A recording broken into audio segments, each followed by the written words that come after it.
আপনাদের পক্ষ থেকে কয়েকটা প্রশ্ন আসছে। প্রশ্নের ব্যাপারে প্রথম কথা হইল, একটা প্রশ্ন করবেন তাদের ব্যাপারে একটা কথা লক্ষ্য রাখা দরকার, আর যিনি জবাব দিবেন তাদের ব্যাপারে একটা কথা আমাদের জানা দরকার। যারা প্রশ্ন করবেন তারা যদি সরলভাবে শুধু অজানা বিষয়টা জানার জন্যই প্রশ্ন করে, তাহলে এটা এইরকম প্রশ্ন করা সওয়াবের কাজ। হাদিস শরীফে আল্লাহ রাসূল বলেছেন, ইন্নামা শিফাউল ইসতুআল, অজানা একটা রূপ, যার চিকিৎসা হইল প্রশ্ন করা। প্রশ্নের দ্বারা অজানাকে জানা যায়, কিন্তু প্রশ্ন করার আরেকটা সাইড আছে যে প্রশ্নের বেড়াজাল সৃষ্টি করে সত্যকে এড়াইয়া যাওয়ার অপকৌশল। এই প্রশ্ন করা গুনার কাজ। প্রশ্ন করতে করতে তাহলে এমন একটা ফেসল হলাই দেয় যাতে আর জবাব দিতে না হক কথাটা কইতে পারে, এরকম অপকৌশল নিয়ে প্রশ্ন। একটা প্রশ্ন করেছেন আপনারা যে আমরা জানি 4 মাযহাবই হক, তাই মানতে হবে, এ ব্যাপারে ইজমা হয়েছে। এখন প্রশ্ন হলো, আহলে হাদিস জসিমউদ্দিন রহমানী বলে তাকে, এই ইজমাটা কোন জায়গায় কখন হয়েছে, জায়গার নাম কি আর তারিখটা কত? এই যে হলো ওই বেড়াজাল সৃষ্টি করার প্রশ্ন, যে সরল মানে অজানাকে জানার উদ্দেশ্যে না সত্যকে এড়ানির অপকৌশল? সত্যকে এড়ানির অপকৌশল। এই জন্য একটা মানুষে পুলিশে ধইরা যদি জেলে নিয়ে যায়, তাইলে প্রত্যেকে ধইরা নিল একটা সুনির্দিষ্ট জায়গা থাকে, কোন তারিখে ধইরা জেলে নিল একটা সুনির্দিষ্ট তারিখ থাকে। আসামিকে পুলিশ যেভাবে সুনির্দিষ্ট তারিখে সুনির্দিষ্ট জায়গার থেকে ধইরা লইয়া যায়, এজমা এইভাবে হয় না, উম্মতের ইজমা এইভাবে হয় না। সুনির্দিষ্ট তারিখে সুনির্দিষ্ট জায়গায় উম্মতের ইজমা হয় না। ইজমার প্রায় সবটুকু পরিবেশ হইল এরকম যে যুগে ইজমা হইল, এই যুগে মুস্তাহিদ পর্যায়ের আলেমগণ যারা, তারা সকলেই একটা ব্যাপারে একই রকমের সিদ্ধান্ত ঘোষণা দিতেছে, কেউ কোনো আপত্তি করতেছে না। এক যুগের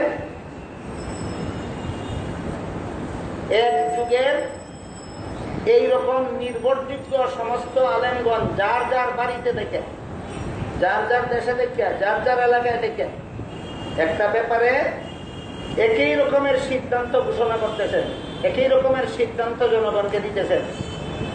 বাংলাদেশের একজন আলেম যে সিদ্ধান্ত দিলেন, সৌদি আরবের একজন আলেম একই সিদ্ধান্ত দিলেন। এই যুগের কোন সুযোগ্য আলেম কোন প্রতিবাদ করলেন না। পরবর্তী যুগে এইটাই এজমা সাব্যস্ত হয়।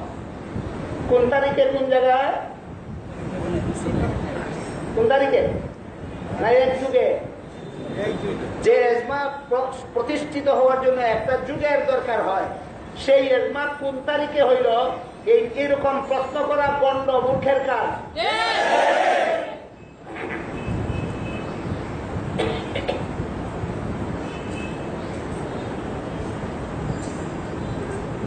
আরেকটা প্রশ্ন করেছেন, আদম আলাইহিস সালাম বেহেশতে ফল খাওয়ার কোনো গুনাহ হয় না, তাহলে মুসা আলাইহিস সালাম কিপ্তিকে মারলেন দুনিয়াতে, গুনাহ হলো কিনা? প্রশ্নের সারমর্ম আমি যা বুঝেছি, আদম আলাইহিস সালাম নিষিদ্ধ গাছের ফল খাইছিলেন, বেহেশতে এই জন্য গুনাহ হয়েছে। মুসা আলাইহিস সালাম তো একটা লোকের হত্যা করেছিলেন বেহেশতে না দুনিয়াতে। এইটা এটা গুণা হইল না কি?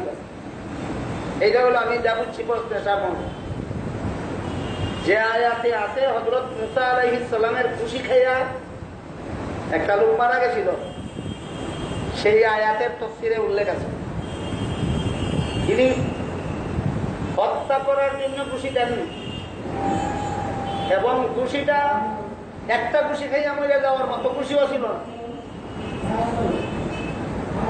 একটা লোকে আর একটা লোকে জুলুম অত্যাচার করতেছিল, জুলুম থেকে ফিরাইবার জন্য দুইজন লোকে যদি মারামারি লেগে যায়, মাইকটা ভাঙাইবার লাগি যে বেশি চেতে তারা দুই একটা সর সাপড় দেওয়ান লাগে।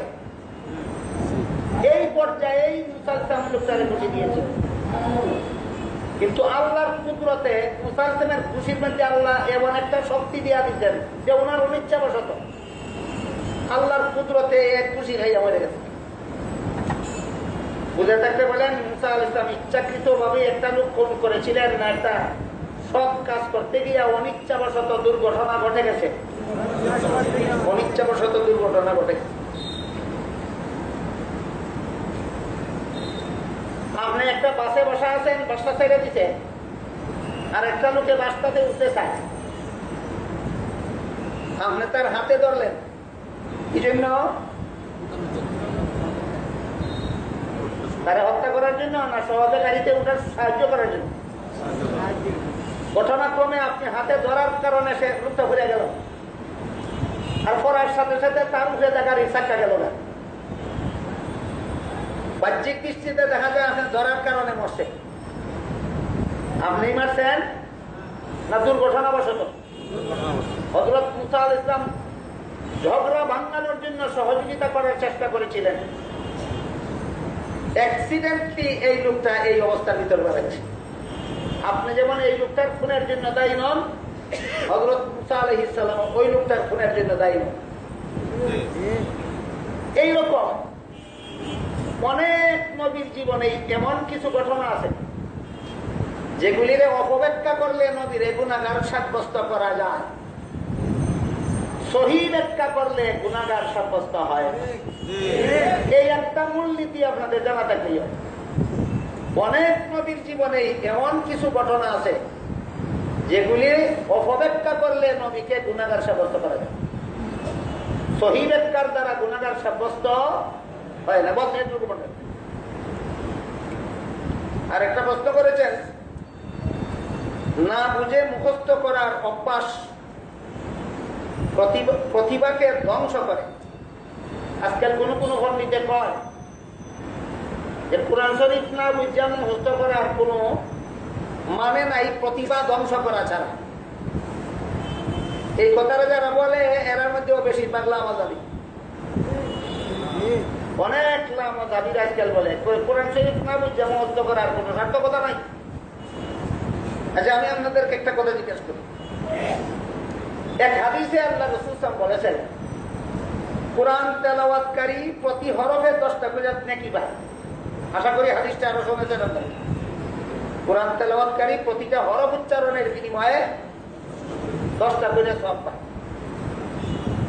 প্রতিটা হরফ বলতে কি বুঝাইল আল্লাহ রাসূল ব্যাখ্যা করে বলেন, লা আকুলু লাকুম আলিফ লাম মিম হারফুন বাল আলিফুন হারফুন ওয়া লামুন হারফুন ওয়া মিমুন হারফুন। প্রতিটি অক্ষর তেলাওয়াত করলে যে 10টা করে সওয়াব পাওয়া যায়, আমরা আল্লাহ রাসূল বলেন এর ব্যাখ্যায় যে আমি তোমাদেরকে বলি না যে আলিফ লাম মিম একটা অক্ষর, বরং আলিফ আলাদা একটা অক্ষর, লাম আলাদা একটা অক্ষর, মিম আলাদা একটা অক্ষর। আলিফ উচ্চারণ করলে 10টা সওয়াব পাইবে, লাম উচ্চারণ করলে আরো 10টা সওয়াব পাইবে, মিম উচ্চারণ করলে আরো 10টা সওয়াব পাইবে। বলেন তো আলিফ অর্থ কি? জানে দুনিয়ার কোন মানুষ? লাম অর্থ কি? জানে দুনিয়ার কোন মানুষ? মিম অর্থ কি? জানে দুনিয়ার কোন মানুষ? সমস্ত তাফসীরের কিতাবে লেখা আছে, আল্লাহ ছাড়া কেউ জানে না। সমস্ত তাফসীরের কিতাবে কি লেখা আছে? আল্লাহ ছাড়া কেউ জানে না। যে আলিফ লাম মিমের অর্থ আল্লাহ ছাড়া কেউ জানে না, এই আলিফ লাম মিম উম্মতকে রাসূল মুখস্থ করাইলেন কেন? তোমার মতো পণ্ডিত থেকে রাসূল কম বুঝতেন নাকি? কি বুঝলেন? সুতরাং না বুঝা মুখস্থ করা বিফল, এটা দুনিয়ার যে কোনো বই পুস্তকের বেলায় হতে পারে, আল্লাহর পবিত্র কোরআনের বেলায় এই কথা চলে না।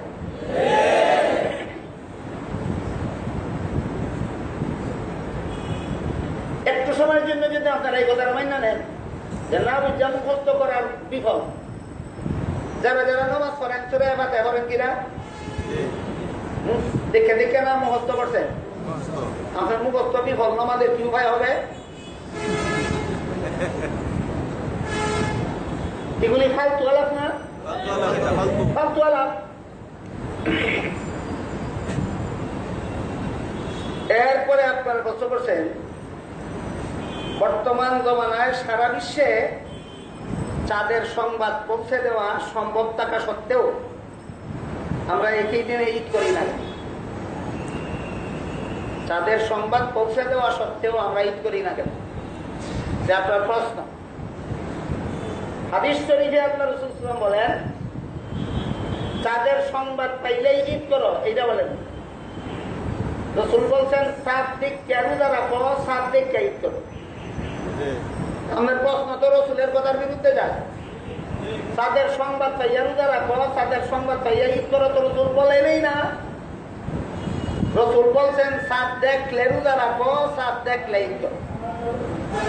সংবাদ পাইয়া রোজা রাখা ঈদ করার কথা বলছেন না দেখিয়া? তাহলে আল্লাহ রাসূল বলেন দেখিয়া, তুমি কও সংবাদ পাইয়া।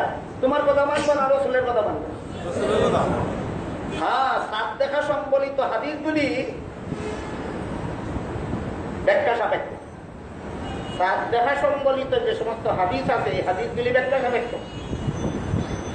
একভাবে ব্যাখ্যা করলে প্রমাণ হয় যে শুধু যারা দেখবে চান তারা ঈদ করবে, যারা দেখবে না তারা। আর একভাবে ব্যাখ্যা করলে প্রমাণ হয় যে যারা দেখবে না তারাও, যারা দেখলো তাদের কাছ থেকে শুনলে রোজা রাখতে পারবে, ঈদ করতে পারবে। তখন কত দূর থেকে শুনলে? এটার সুস্পষ্ট কোন বিবরণ কোরআনে হাদিসে নাই। আপনারা এই কয়েকদিনের আলোচনা শুনে থাকলে, বুঝা থাকলে, স্মরণ রেখে থাকলে বলুন তো, যেই প্রশ্নের সুস্পষ্ট সমাধান কোরআন হাদিসে নাই, এই ব্যাপারে কি করতে হয়? ইস্তেহাদ করলেই তো হয়তো ঐক্যবদ্ধ সমাধান আসবে, নাহলে ভিন্ন ভিন্ন সমাধান আসবে। কত দূরের মানুষ চাঁদ দেখার সংবাদ পাইলে রোজা রাখে, ঈদ করবে? এই প্রশ্নের জবাব যেহেতু কোরআনে নাই, হাদিসে নাই, তাই ইস্তেহাদ করতে গিয়া মুস্তাহিদ ইমামগণ ঐক্যবদ্ধ সমাধান দিতে পারেন। একজন মুস্তাহিদ ইমামের সমাধান ছিল যে যত দূরের থেকেই শুনুক, শুনলেই সংবাদ শুনলেই রোজা রাখতে পারবে, ঈদ করতে পারবে। আর একজন মুস্তাহিদের সমাধান ছিল না, যে এলাকার থেকে সংবাদ পাওয়া গেল এই এলাকার ভিতরে করতে পারবে, অন্য এলাকায় করতে পারবে। এটা নিয়ে বহু বিস্তারিত ব্যাখ্যা বিশ্লেষণ হয়েছে। সমস্ত ব্যাখ্যা বিশ্লেষণের সর্বশেষ সিদ্ধান্তটা হল, কোন একটা দেশে প্রথম তারিখের চাঁদ উদয় হইলে পরে ভৌগোলিক অবস্থান মতে এই চাঁদটা যত দেশ থেকে দেখা সম্ভব তত দেশের জন্য চাঁদ দেখার সংবাদ কার্যকর। প্রথম দিনের চন্দ্র আকাশের যতটুকু উপরে উদয় হইল, এতটুকু উপরের চন্দ্রটা যত দূর দেশগুলির থেকে দেখা ভৌগোলিক অবস্থানগত ভাবেই সম্ভব নয়, ওই সমস্ত দেশে চাঁদ দেখার সংবাদ পৌঁছলেও চাঁদ দেখা গণ্য হবে না। ভৌগোলিক অবস্থানের উপর নির্ভর করে। যেমন ধরুন একটা কথার কথা, প্রথম দিনের চন্দ্র সৌদি আকাশে উদয় হইল, মধ্য আসমানে না পশ্চিম কিনারায়? প্রথম দিনের চন্দ্র মধ্য আসমানে উদয় হয় না পশ্চিম কিনারায়? সৌদি আরবের আকাশের পশ্চিম কিনারায় প্রথম দিনের চন্দ্র উদয় হইল। সেই চন্দ্রটা ইরাক থেকে দেখা সম্ভব, ইরান থেকে দেখা সম্ভব, আফগানিস্তান থেকে দেখা হয়তো সম্ভব, পাকিস্তান থেকে দেখা হয়তো সম্ভব, চীন দেশ থেকে দেখা মোটেও সম্ভব নয়। ভৌগোলিক অবস্থা। আমার কথা বুঝে থাকলে বলুন, সৌদি আরবের পশ্চিম আকাশে প্রথম দিনের চন্দ্র উদয় হইলেও চীন দেশ থেকে পৃথিবীর ভৌগোলিক অবস্থানগত কারণেই ওই চারটা দেখা সম্ভব। সুতরাং মুস্তাহিদগণের সর্বশেষ সিদ্ধান্ত, যত দূরের দেশ থেকে দেখা সম্ভব তত দূরের দেশের মানুষের না দেখলেও সংবাদ পৌঁছলেই চলবে, আর যত দূরের দেশ থেকে দেখা সম্ভব নয় ওইখানে সংবাদ পৌঁছলেও চলবে না। পরিষ্কার বলতে পারছেন? বাকি রইল সংবাদ পৌঁছার পদ্ধতি। চাঁদ দেখার সংবাদ পৌঁছবে কিভাবে, কে পৌঁছাবে, কিভাবে পৌঁছাবে, এখানে তিনটা কথা। একটা কথা হইল চাঁদ দেখতে হবে। 2 নম্বর, চাঁদ দেখাটা সংবাদ যারা পৌঁছাবে এদের কাছে প্রমাণ করতে হবে। 3 নম্বর কথা হলো সরকারের দায়িত্বে সংবাদটা পৌঁছাতে হবে। সারা দেশে চাঁদ দেখার সংবাদ সাধারণ নাগরিকের পক্ষে পৌঁছানো সম্ভব না সরকারের মিডিয়ার মাধ্যমে সরকারে পৌঁছানো সম্ভব? সরকারে। আপনারা 3 জনে ঈদের চাঁদ দেখলেন, আর কেউ দেখল না। আপনারা 3 জনে দেখার পরে 3 জন গিয়ে সরকারি কর্মকর্তাদের কাছে বলতে হবে যে আমরা 3 জন সাক্ষী, আমরা নিজের চোখে চাঁদ দেখেছি। তখন সরকারের কাছে চাঁদ দেখা সাব্যস্ত হইল। এই 3 জনে নিজের চোখে দেখে দেখিয়া দিয়া সরকারি কর্মকর্তাদের কাছে সাক্ষী দিল।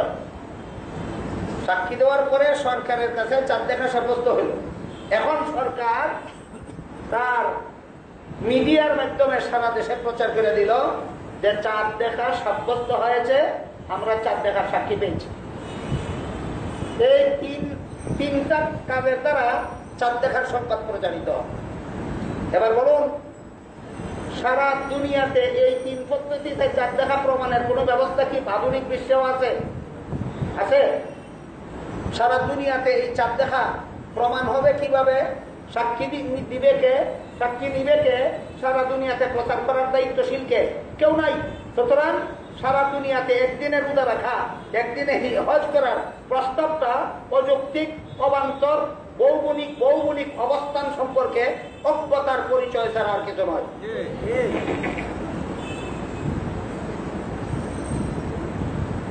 আপনারা আরেকটা প্রশ্ন করেছেন, আপনার বয়ানের মাধ্যমে আমরা জানতে পারলাম কোরআনের তেলাওয়াত মোবাইল দ্বারা শুনলে সব নেই। তাহলে আমার প্রশ্ন হলো, গান বাজনা মোবাইলের মাধ্যমে শুনলে গুনাহ হবে কেন? চমৎকার, জাগতেই পারে এই প্রশ্ন। আমি প্রথমে প্রশ্নকারীকে ধন্যবাদ দিই যে আক্কেল বুদ্ধি কিছু খাটায় বোঝা গেল, এই জন্য তাকে ধন্যবাদ দিই। কিন্তু ঘটনা হইল কোরআনের তেলাওয়াত মুখে করার নাম ইবাদত। কোরআনের তেলাওয়াত যন্ত্রের দ্বারা উচ্চারণ করানোর নাম ইবাদত নয়। কোরআনের তেলাওয়াত মুখে উচ্চারণ করার নাম ইবাদত। এই জন্য মুখের উচ্চারণ শুনলে সুন্নাত, যন্ত্রের উচ্চারণ ইবাদত নয়, শুনলে সওয়াব নাই। মুখে উচ্চারণ ইবাদত, শুনলে সওয়াব। যন্ত্রে উচ্চারণ ইবাদত নয়, শুনলে সওয়াব নাই। এটা হলো কোরআনের তেলাওয়াতের কথা। আর গান আর বাজনা মুখে উচ্চারণ গুনাহ না, আওয়াজটাই গুনাহ। গানের আওয়াজটাই গুনাহ, বাজনার আওয়াজটাই গুনাহ। মুখে উচ্চারণের শর্ত আছে না, আওয়াজ হইলেই গুনাহ হয়। সুতরাং আওয়াজ মুখতে পারিলে গুনাহ, যন্ত্র থেকে পারিলে গুনাহ। পার্থক্য হইল কিনা? আর একটা প্রশ্ন করেছেন, মোবাইলের ভিতরে কোরআন শরীফ রেখে পড়া ও তা নিয়ে বাথরুমে যাওয়া, এগুলি বিধান। এইটা হলো আসলে মুফতি সাহেবদের ব্যাপার, এটা আমার ব্যাপার না। মোবাইলের ভিতরে কোরআন শরীফ নিয়ে মোবাইল অন করে কোরআন শরীফ পড়া, এই যে মোবাইলের ভিতরে কোরআন শরীফ সেটিং করা আছে, এইটা নিয়ে মসজিদের ভিতরে যাওয়া আর এই বাথরুমের টয়লেটের ভিতরে যাওয়া জায়েজ আছে না জায়েজ নাই, এটা আমার ব্যাপার না, এটা মুফতি সাহেবদের ব্যাপার। আমি এই ব্যাপারে কথা বলার আগে বলতে চাই, এই প্রশ্নটা দয়া করে কোনো লামা দাবিলে করুন, এবং যেই জবটাই দিব সাথে সাথে জিজ্ঞাসা কোন হাদিসে পাইব। যদি কয় জায়েজ আছে তবুও জিজ্ঞাসা করবেন কোন হাদিসে পাইছ, যদি কয় জায়েজ নাই তবুও জিজ্ঞাসা করবেন কোন হাদিসে পাইছ। পারবে না। জায়েজ কইলেও কোন হাদিসে পাইছে জব দিতে পারবে না, না জায়েজ কইলে কোন হাদিসে পাইছে জব দিতে পারবে না, কারণ হাদিসে মোবাইল ফোন নিয়ে কোনো আলোচনাই নেই। সুতরাং এটা লিয়ে রং লাগবো কার কাছে? হ্যাঁ, এবার যাবো মুক্তি দেব। আমি 1-2 জন মুফতি সাহেবের কাছে গেছি, যেহেতু আমার ব্যাপার না, মুফতি সাহেবদের ব্যাপার। আমি 1-2 জন মুফতি সাহেবদের কাছে এই বিষয় নিয়ে আলোচনা করছি।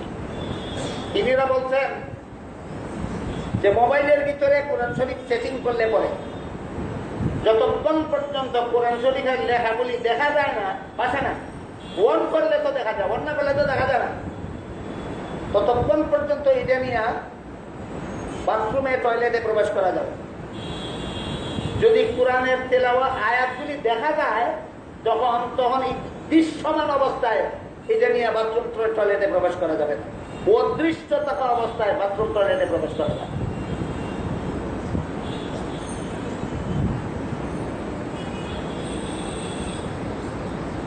আর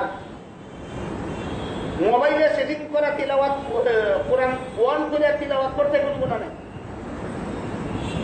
মোবাইল দিকে দিকে কোরআন তেলাওয়াত করতে কোনো গুণা নাই। এটাই কোরআন লেখা কোরআন শরীফ দিকে দিকে তিলাওয়াত করার মতোই।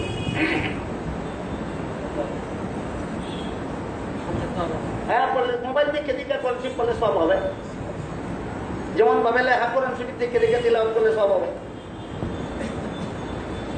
আর একটা প্রশ্ন করেছেন আপনারা, নামাজ পড়ার কথা কোরআন শরীফের মধ্যে বলা হয়েছে, কিন্তু কত ওয়াক্ত পড়তে হবে, কত রাকাত পড়তে হবে, ফরজ, ওয়াজিব, সুন্নত, নফল কিভাবে পড়তে হবে, বিস্তারিত আলোচনা করলে ভালো হয়।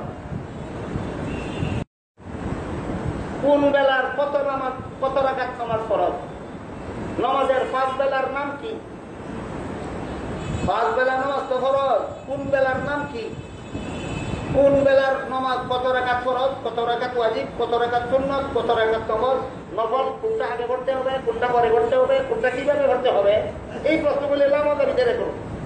যেই লোকটাই দিব খালি করবেন কোন হাদিসে হয়েছে।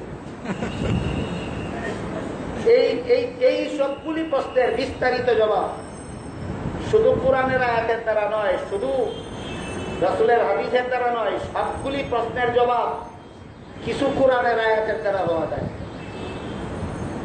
নির্ধারিত সময়ে যে নামাজ পড়া ফরজ, এটা কোরআনের আয়াত আছে। 5 বেলা যে ফরজ, এই 5 বেলার নাম রাসূলের হাদিসে আছে। কোন বেলা কত রাকাত এগুলিও হাদিসে আছে, কিন্তু কোন নামাজটা কোন পদ্ধতিতে পড়তে হবে, কিভাবে দাঁড়াইতে হবে, কিভাবে হাত তুলতে হবে, কিভাবে হাত বাঁধতে হবে, 2 ভাইয়ের মধ্যে কি পরিমাণ ভাগ রাখতে হবে, এরকম বিস্তারিত অনেক কথাই যেমন আছে, যেগুলি মুস্তাহিদগণ ইজতিহাদ করে সমাধান দিয়েছেন। কাজে আপনার এই প্রশ্নের জবাব একত্রে কোথাও নাই, কিছু আছে কোরআনে, কিছু আছে হাদিসে, কিছু আছে মাযহাবে, কিছু আছে মাযহাবে। এর মধ্যে হানাফি মাযহাবে যে কোনো নামাজে আপনি দাঁড়াবেন কিভাবে, 2 পায়ের মধ্যে কতটুকু ফাঁক রেখে দাঁড়াবেন, এই ব্যাপারে হানাফি মাযহাবের সমাধান আছে। পুরুষ নামাজে যে দাঁড়াবে 2 পায়ের মধ্যে কমপক্ষে 4 আঙ্গুল ফাঁক রাখবে, আর বেশি থেকে বেশি হাত ফাঁক রাখবে। এটা কোন হাদিসে পাইলাম না, হানাফি মাযহাবে পাইলাম। হ্যাঁ, এটা হানাফি মাযহাবে।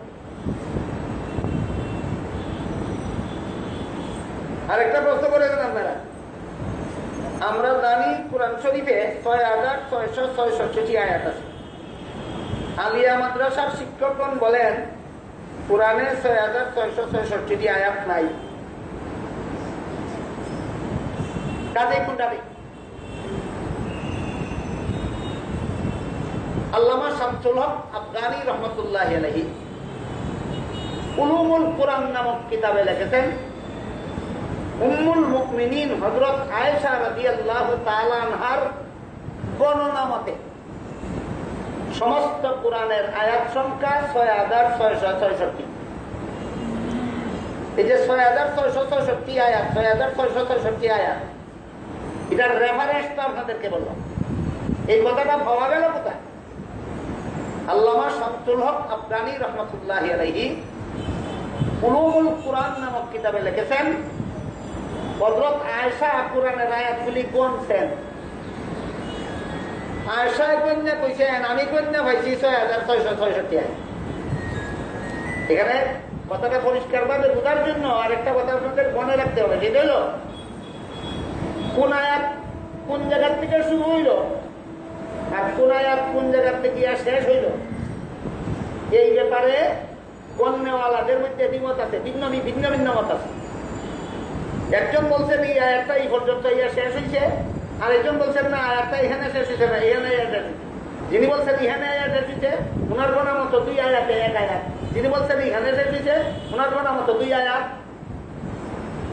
কোন শব্দ বাদ গেল না শব্দ বাদ না গিয়াও, হ্যাঁ, সবগুলি শব্দ সবগুলি অক্ষর সংরক্ষিত থাকা সত্ত্বেও আয়াতটা এখানে না ওখানে না সেখানে শেষ হইল, এই ব্যাপারে দ্বিমত আছে গণ্যওয়ালাদের মধ্যে। এই দ্বিমতের কারণে কোরআন শরীফের আয়াত সংখ্যা নিয়ে দ্বিমত হয়েছে, ভিন্ন ভিন্ন মত। আয়েশা যেভাবে বলছিলেন সেইভাবে বর্তমান দুনিয়ার কোরআনে আয়াত চিহ্ন দেওয়া হয়েছে না। কাজে বর্তমান দুনিয়ার কোরআনের আয়াত চিহ্ন দীক্ষা দীক্ষা যারা গণবো, এদের গণা আয়েশার গণার সাথে মিলবে না। কথা বুঝলেন কিনা দেখুন। সুতরাং বর্তমান দুনিয়াতে সাফা কোরআনে যে আয়াত যেখানে শেষ হয়েছে বললে চিহ্ন দেওয়া আছে, এইভাবে গণলে ৬,৬৬৬ আয়াত হয় না, এর চেয়ে আরো কয়েকশো কম হয়। কাজেই কোন আয়াত কোনখানে শেষ হইল, কোনখানে শুরু হইল, শেষ হইল কিনা হইল না, যা জানলেও আপনাদের কোনো লাভ নাই, না জানলেও আপনাদের কোনো ক্ষতি নাই।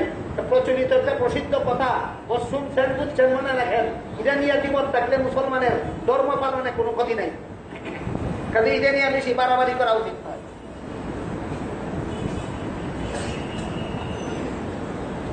আরেকটা প্রশ্ন করেছেন, জানাজার নামাজে শব্দ করে সূরা ফাতিহা পাঠ করলে সে নামাজ হবে কিনা? হানাফি মাযহাব, আপনি যদি হানাফি মাযহাবের অনুসারী হয়ে থাকেন তাহলে আপনার সে নামাজ হবে না। কারণ হাদিসে অনেকভাবে বিবরণ আছে।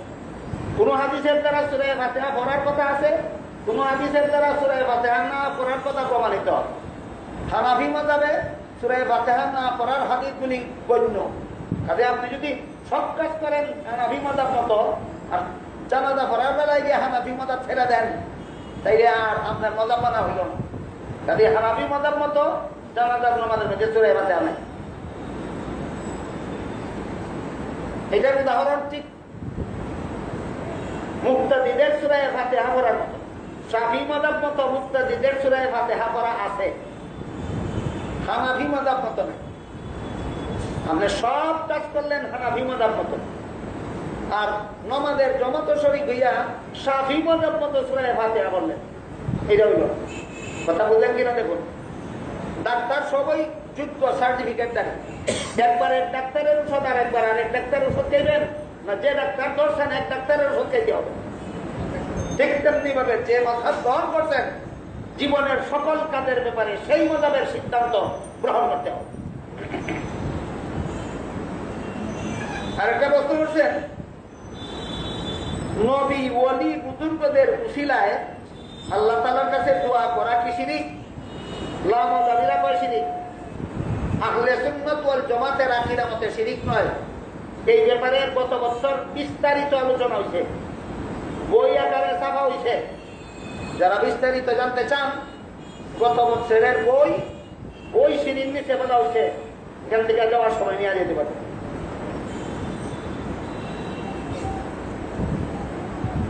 আরেকটা বলতে পারছেন, আপনার বয়ানে আমরা শুনেছি ভিডিও করতে নিষেধ করেছেন, অথচ এখন আপনার এই প্রোগ্রাম ভিডিও হচ্ছে, এখন নিষেধ করছেন না কেন? হ্যাঁ, এই প্রশ্নকারীকেও ধন্যবাদ আমার পক্ষ থেকে। অবশ্যই একজনে যখন একটা কাজ একভাবে এক সময় একভাবে করে, আরেক সময় আরেকভাবে করে, অবশ্যই তার কাছে জিজ্ঞাসা করা দরকার একই কাজ আপনি আগে করলেন এইভাবে, এখন ওইভাবে করলেন কেন? এটা জানার জন্যই প্রশ্ন করেছে। ধন্যবাদ সর্বপ্রথম প্রশ্নকারীকে, ধন্যবাদ। জবাব হইল মুহাম্মদুর রাসূলুল্লাহ সাল্লাল্লাহু আলাইহি ওয়াসাল্লামের বহু হাদিসে মানুষ পশুর ছবি তোলা হারাম বলে ঘোষণা দিয়েছে। মানুষ পশুর ছবি তোলা হারাম, একেবারে এতে কোনো সন্দেহ নাই। সহিহ হাদিসের দ্বারা প্রমাণিত মানুষের ছবি তোলা, পশুর ছবি তোলা হারাম। কিন্তু আপনারা বাংলাদেশ থেকে কোন হাজি যদি মক্কা শরীফ হজ করতে যায়, পাসপোর্টে ছবি না লাগাইলে মক্কা যাইতে দিবনি, দিত না। এই ফরজ কাজটা করতে গিয়া ওই হারাম কাজটা করতে এখন বাধ্য হয়েছে। সুতরাং হাজি সাহেব পাসপোর্টের মধ্যে যে ছবিটা লাগাইল, ছবিটা যে তুলল স্বাদে, শখে, রঙে না থেকে, শরীয়তের একটা বিধান আছে। কোরআনের এক আয়াতে আল্লাহ বলেছেন শুয়োরের গোশত খাওয়া হারাম। যে আয়াতে বলেছেন সেই আয়াতের সাথে সাথে বলে দিয়েছেন ঠিককে খাইলে যায়। শুয়োরের গোশত খাওয়া হারাম, ঠিককে খাইলে যায়। ঠিককা কি? খানা পাইতেছে না, খাইতেছে না, খানা না ভাইয়া না খাইতে না খাইতে মরা না হন অবস্থা হয়েছে। এখন পাইছে খানা শুয়োরের গোশত, যদি খাইতে পারবো না খাইলে মরবো। এই লোকটার জন্য আল্লাহ কোরআনে বলছেন তুমি শুয়োরের গোশত খাইয়া জানবা পাও, তোমার জন্য যায়। বলেন সর্বাবস্থায় যায় না থাকলে যায়? যেমন বলে শুয়োরের গোশত খাওয়া সর্বাবস্থায় হারাম, থাকলে খাওয়া যায়, ঠিক তেমনি ভাবে মানুষ পশুর ছবি তোলা সর্বাবস্থায় হারাম, থাকলে যায়। কত পরিষ্কার হয়েছে? সর্বাবস্থায় হারাম, থাকলে যায়। আমাদের এই অনুষ্ঠানটা ভিডিও করার ঠেকাটা কি? ঠেকাটা হইল লামাদাবিরা ইন্টারনেটের মাধ্যমে সারা দুনিয়াতে প্রচার করতেছে মযহাব মানা শিরিক, মযহাব মানা শিরিক, মযহাব মানা শিরিক। কথা বুঝতে পারতেছেন? লামাদাবিরা ইন্টারনেটের মাধ্যমে সারা দুনিয়ায় প্রচার করতেছে মযহাব মানা শিরিক। এখন আমি যদি সারা দুনিয়াতে শিরিকটা জায়েজ আছে কেমনে কইতাম? বলে মযহাব মানা শিরিক নয়, মযহাব মানা সওয়াবের কাজ। আমি কেমনে কইতাম? সারা দুনিয়াতে কেমনে কইতাম? ঠেকছি, ওই ঠেকিয়া ভিডিও করাইছি।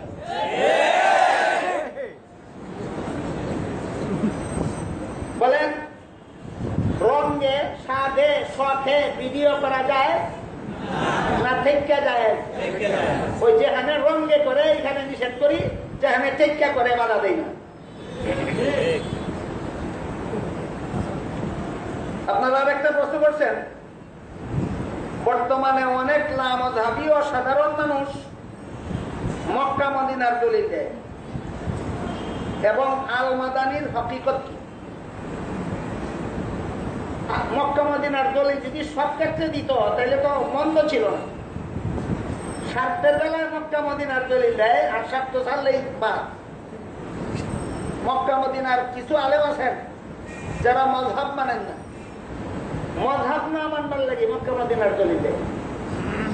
কিন্তু মক্কা মদিনা দুখানে তারাবির নামাজ 20 রাকাত পড়া হয়। এখানে গিয়ে মক্কাও মানে না, মদিনাও মানে না। এটাকে মক্কা মদিনার নাম কইল মক্কা মদিনা মানার জন্য না মতলবে? এই মতলববাজদের প্রশ্নের জবাব দিয়ে শেষ করতে পারবেন না। একটা জবাব দিলে 5টা প্রশ্ন করবে।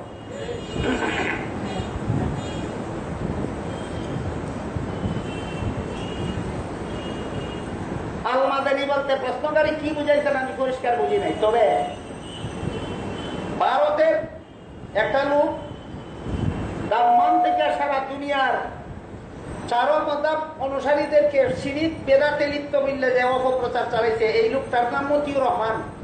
তার নামের সাথে লেখে আল মাদানী। বুঝে থাকতে বলুন মতিউর রহমান কি মদিনার বংশোদ্ভূত না ভারতের বংশোদ্ভূত? সুতরাং আলমাদ মতিউর রহমানের নামের সাথে আল মাদানী দেখলে অনেক মুসলমানের ভুল বুঝাবুঝি সৃষ্টি হয়। লোকটা মনে হয় মদিনার, লোকটা মদিনার না ভারতে। ভারতের লোক হইয়া আল মাদানি হইয়া যদি আমি মদিনার লোক বুঝাইতে চাই, তাহলে এটা আসলে আল মাদানি না জাল মাদানি? আল মাদানি না জাল মাদানি? জাল মাদানি।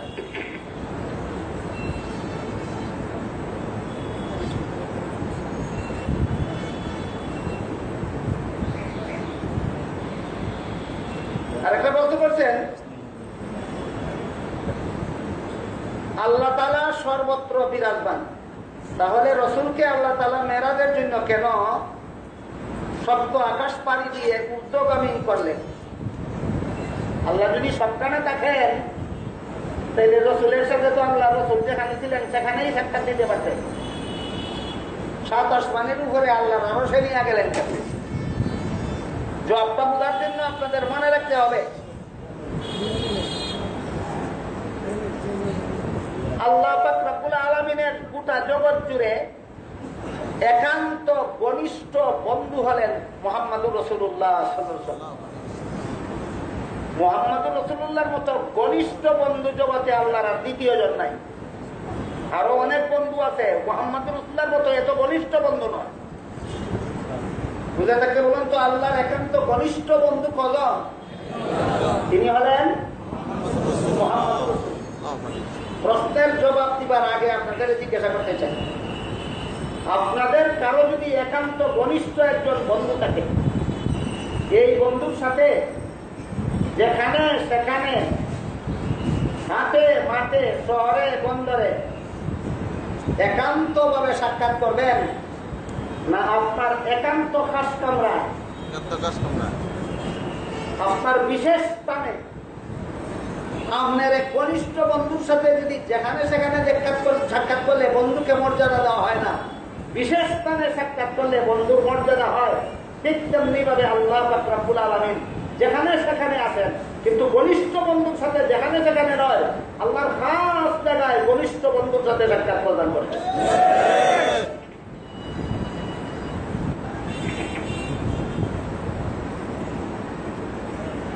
আরেকটা প্রশ্ন করেছেন, আমরা জানি আহলে হাদিসরা জুমার দিনে একবার আযান দেয়, অর্থাৎ তারা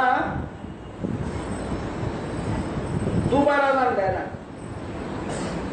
আসলে ব্যাপারটা একটা হাদিস আপনাদের মনে থাকলে এই ব্যাপারটা বোঝা সবার জন্য সহজ হয়ে যাবে। হাদিস শরীফে আল্লাহ রাসূল বলছেন, আলাইকুম বিসুন্নতি ওয়া সুন্নাতিল খুলাফাইর রাশিদিন আল মাহদিয়িন। আমার সুন্নাত পালন করতে তোমরা যেমন বাধ্য, আমার খুলাফায়ে রাশিদিনের সুন্নাত পালন করতেও তোমরা বাধ্য। হযরত উসমান রাদিয়াল্লাহু আনহু রাসূলের খুলাফায়ে রাশিদিনের একজন কিনা? রাসূল এক আযানের প্রচলন করে দিয়েছিলেন। কখন? যখন এক আযানই সব মুসল্লিরা শুনত। হযরত উসমানের জমানায় দেখা যায় এত ব্যাপক আকার ধারণ করেছে যে এক আযান শোনার সুযোগই নাই। ব্যবসা বাণিজ্য, দোকান পাট, এই সেই কত কিছুর ব্যস্ততার কারণে এক আযান অনেকের কাছে পৌঁছেই না। এই জন্য হযরত উসমান রাদিয়াল্লাহু দুই আযানের ব্যবস্থা করছেন। এক আযানের ব্যবস্থা দিয়ে রেখেছিলেন আপনার রসুল, এর সাথে আরো একটা আযানের ব্যবস্থা করছেন রসুলের খলিফা। আর রসুল বলছেন, আমি যে ব্যবস্থা করছি এইটাও মানবা, আমার খলিফা যে ব্যবস্থা করছে সেইটাও মানবা। তখন কি হইল বাচ্চারা বলে হাদিস বুঝে থাকলে বলেন, এখন ফয়সালা কি হইল? রসুল যেই ব্যবস্থা দিচ্ছেন সেটাও আমরা মানবো। রসুল যখন আযান দেওয়ার ব্যবস্থা করছিলেন ওইটা তো আমরা দিয়েই থাকি। উসমানে যেটা করছেন সেটাও মানবো। রসুল পেয়ে গেছেন, আমার খলিফা যেটা করছে সেটাও মানবো।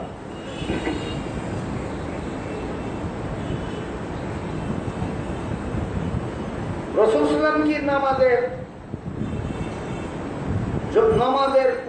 নামাজের পর মনে হয় হবে জমাতের পর মুনাজাত করতেন? আমরা টিভিতে কাবা শরীফের ও মসজিদে নববীর নামাজে দেখি, সেখানে জামাতের পর মুনাজাত দেখি না। শুনেছি হাটহাজারী মাদ্রাসা থেকে জামাতের পর মুনাজাতকে বেদাত বলা হয়েছে।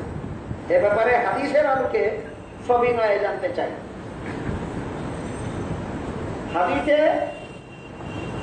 এক হাদিসে উল্লেখ আছে, আল্লাহ রাসূল বলেছেন, ফরজ নামাজের পরে মোনাজাত কবুল হয়। এলাকায় ফরজ নামাজের পরে মোনাজাত কবুল হয়। আর এক হাদিসে উল্লেখ আছে আল্লাহ রাসূল বলেন, নামাজের সালাম ফিরাবার পরে হাত উঠাইয়া বান্দা তখন আল্লাহর কাছে কিছু চায়, তখন আল্লাহ তারে বঞ্চিত করতে লজ্জা বোধ করে। আর এক হাদিসে আছে আল্লাহ রাসূল নামাজের সালাম ফিরাইয়া মোনাজাত করতেন। সবগুলি হাদিসে একত্র করলে প্রমাণ হয় যে ফরজ নামাজের পরে মুনাজাত করার ব্যবস্থা আছে। কিন্তু মুনাজাত দুই রকম। একরকম মুনাজাত হলো যে এই মুনাজাতের শব্দ এবং সময় শরীয়তের পক্ষ থেকে নির্ধারিত। আরেক রকমের মুনাজাতের শব্দ অনির্ধারিত না, যে কোনো বান্দা যে কোনো ভাষায় যে কোনো শব্দে করতে পারে, যে কোনো সময় করতে পারে। যে সমস্ত দুয়ার শব্দ এবং সময় শরীয়তের পক্ষ থেকে নির্ধারিত, এই সমস্ত দুয়াতে হাত না উঠানি সুন্নত, হাত না উঠানি সুন্নত। আর যে সমস্ত দুয়া বান্দার নিজের ভাষায় করে যে কোনো সময় করতে পারে, এটার মধ্যে হাত উঠানি সুন্নত। কথা বললেন কিনা দেখুন। এখন নামাজের পরে যদি আমি হাদিসের যে দোয়া আছে সেই দোয়া পড়ি, তাহলে হাত না উঠানি সুন্নত। আর নামাজের পরে যদি আমি সমস্ত মুসল্লিরা বিভিন্ন জনের বিভিন্ন দোয়ার দরখাস্ত আছে, একজনের মুদ্রার জন্য দোয়ার দরখাস্ত, একজনের ব্যবসার জন্য দোয়ার দরখাস্ত, একজনের রোগীর চিকিৎসার জন্য দোয়ার দরখাস্ত, এই দোয়াগুলি কি হাদিসে আছে না জনগণের দরখাস্ত মতে? সালাম ফিরে যদি জনগণের দরখাস্ত মতে দোয়া করি, তাহলে হাত তুলন সুন্নত। কথা বুঝলেন পরিষ্কার? কাজেই নামাজের জমাতের পরে যদি কেউ হাত তুলিয়া দোয়া করে, সর্বস্তরের মানুষের মঙ্গলের জন্য দোয়া করে, নিজের ভাষায় নিজের কথা আল্লাহর কাছে ব্যক্ত করে, এখানে হাত তোলা সুন্নত। কিন্তু শর্ত আছে দুইটা। এই দোয়া নামাজের অংশ নয়, বিশ্বাস করতে হবে। এই দোয়া নামাজের অংশ নয়। 2 নম্বর শর্ত হইল এই দোয়াটা ঐচ্ছিক, বাধ্যতামূলক নয়। একজনের ইচ্ছা হইলে করব, একজনের ইচ্ছা না হইলে না করব। এই 2 শর্তে নামাজের জমাতের পরে হাত উঠাইয়া দোয়া করলে সব হবে। কিন্তু যদি এই দোয়াটা নামাজের অংশ মনে করে অথবা দোয়াটা না করলে আপত্তি করে, দোয়া করবে না কেন, তার জন্য বেদাত। সকলের জন্য বেদাত না, যারা বাড়াবাড়ি করে তাদের জন্য বেদাত। একদম লোক বাড়াবাড়ি করছে, এই জন্য এরা বেদাত কয়। জামিয়া ইমদাদিয়া কেউ বাড়াবাড়ি না করলে বেদাত কইব না। কথা বুঝলেন কিনা পরিষ্কার? হাটাজারি মাদ্রাসায় যদি কেউ এই মুনাজাত নিয়ে বাড়াবাড়ি করে দেখে, তাহলে তারা বেদাত কইবে, এই তাদের প্রতি শরীয়তের নির্দেশ। কিশোরগঞ্জের শহীদি মসজিদে যদি কেউ মুনাজাত নিয়ে বাড়াবাড়ি না করে, ওনারা বেদাত বলবেন না, ওনারা করবেন, এটাই শরীয়তের বিধান।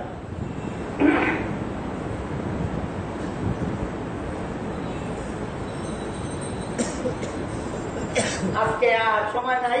আমি আশা করি শাহ কালুজুর দামাত বারাকাত হোক, আমার চেয়ে বয়স হবে, সব দিক দিয়ে ইনি আমার চেয়ে বড়। ওনার জন্য বিশেষ করে আপনারা দোয়া করবেন, আল্লাহ যেন ওনার স্বাস্থ্যটা ভালো করে দেয়, দীর্ঘ জীবন দান করে। আরেকজনের দোয়া চাইছে, চাকরির চেষ্টা করতেছে, ব্যবস্থা হইতেছে না। আরো অনেকের দোয়ার দরখাস্ত আছে। প্রত্যেকের যাদের দোয়ার দরখাস্ত আছে মনে মনে রাখবেন, হুজুর দোয়া করবেন, শুধু আপনারা আমিন আমিন করবেন। হুজুর যদি দয়া করে আমাদেরকে কোনো উপদেশ দেন দিবেন, আর আমাদেরকে নিয়ে মেহরবানি করে দোয়া করে দিবেন।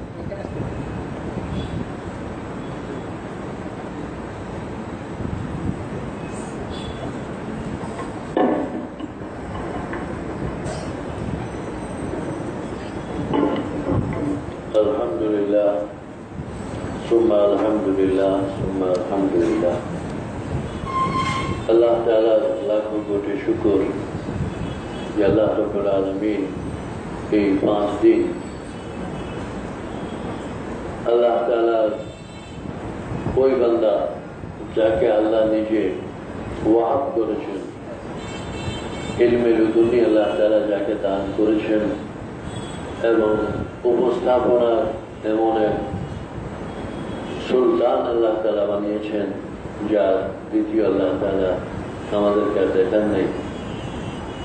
মৌলানা নুরুল ইসলাম আলিপুরি আতালাল্লাহু বাকাহু ওয়া হাফিজাহুল্লাহু ওয়া রাআহু, ওনাকে উনি মহব্বত করেন, জামিয়ার সঙ্গে ওনার নারীর সম্পর্ক আছে, এরপরে আমার সঙ্গেও সম্পর্ক আছে।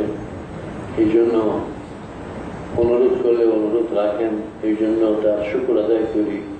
মাল্লাম ইশকুরিল্লাহ লাম ইশকুরিল্লাহ। এই বছর অসুস্থতার মধ্যে উনি এসেছেন, এতে আমি আরো বেশি আপ্লুত হয়েছি। আমি নিজে অসুস্থ, যে কারণে সবটা সময় হাজির থাকতে পারিনি। আমার অনেক রকমের অসুস্থতা আছে, আমার জন্য দোয়া করবেন। আর অনেকেই এখন আগামী বছর আমি সারুল রাখলে আপনার থাকবেন, আর আমি মরে গেলে আইতেন না নাকি একবার মামিরা বিজা মান কাশা আজসারে ইখলাস আলহামদুলিল্লাহ। হায়াত মত আল্লাহর কাছে, আল্লাহ জানেন কে কতদিন থাকবেন। তো হয়তো তারিখ পরে ঘোষণা হবে, কারণ একটা জিনিস করতে গেলে অনেক আয়োজন করতে হয়। বিশেষ করে উনি প্রত্যেক দিন আসেন, প্রত্যেক দিন চলে যান। এই যে কষ্টটা, এটা তো সাধারণ যুবকের জন্য খুব কষ্ট, কিন্তু উনি এই বয়সে এটা করেন শুধু আপনাদের মহব্বতে। আল্লাহ তাআলা হককে গালেব করেন, বাতিলকে মগলুব করেন। দোয়া করেন। اللهم صل على سيدنا محمد اللهم صل على سيدنا مولانا محمد وعلى اله وصحبه. ربنا ظلمنا انفسنا وان لم تغفر لنا وترحمنا ربنا لا تزغ قلوبنا بعد إذ هديتنا وهب لنا من لدنك رحمة إنك أنت الوهاب. ربنا وآتنا ما وعدتنا على رسلك ولا تخزنا يوم القيامة إنك لا تخلف الميعاد. اللهم أحسن عاقبتنا في الأمور كلها وأجرنا من خزي الدنيا وعذاب الآخرة. يا الله إبراهيم رمضان তোমার দ্বীনের জন্য যে জওয়ানের জিহাদের যে বড় উদ্যোক্তা আল্লাহ রাব্বুল আলামিন রবি সাহেব যে কষ্ট করে এখানে দ্বীনের ব্যাপারে হককে ওয়াজাহ করেছেন এবং কিছু প্রশিক্ষণ দিয়েছেন, আল্লাহ তাআলা এই সাই ও মুজাহাদাকে আল্লাহ তুমি কবুল করো। আল্লাহ আমাদের মুজাহাদাকে কবুল করো। আল্লাহ আল্লাহ এদের আমাদের মধ্যে হেদায়েতকে আম করে দাও। আল্লাহ আমি অসুস্থ, আরো যারা অসুস্থ সবাইকে সুস্থ দান করো। আল্লাহ জামে গানিয়ার জরুরিয়াত সব পুরা করে দাও। আল্লাহ অনেক জরুরিয়াত বাকি রয়েছে। আল্লাহ আল্লাহ সমস্ত কওমি মাদারিস গুলার হেফাজত করো। আল্লাহ এই দ্বীনের দুর্গগুলার হেফাজত করো। আল্লাহ যারা দোয়া চেয়েছেন যেসব মকসদে, তাদের নেক মকসদ তুমি পুরা করে দাও। আল্লাহ রমজান মুবারকের বাকি দিনগুলো তোমাকে ডাকার তৌফিক দান করো। আল্লাহ সুস্থ শরীরে রোজা এবং নামাজ আদায় করার তৌফিক দান করো। আল্লাহ আমাকে সুস্থ করে দাও। রমজানের পরে অনেকগুলো কাজ, আল্লাহ কাজগুলো করার তৌফিক দান করো। সাল্লাল্লাহু তাআলা আলা খাইরি খালকি মুহাম্মাদিন ওয়া আলা আলিহি ওয়া আসহাবিহি আজমাইন। আমিন। بخصائص لطفك آمين آمين برحمتك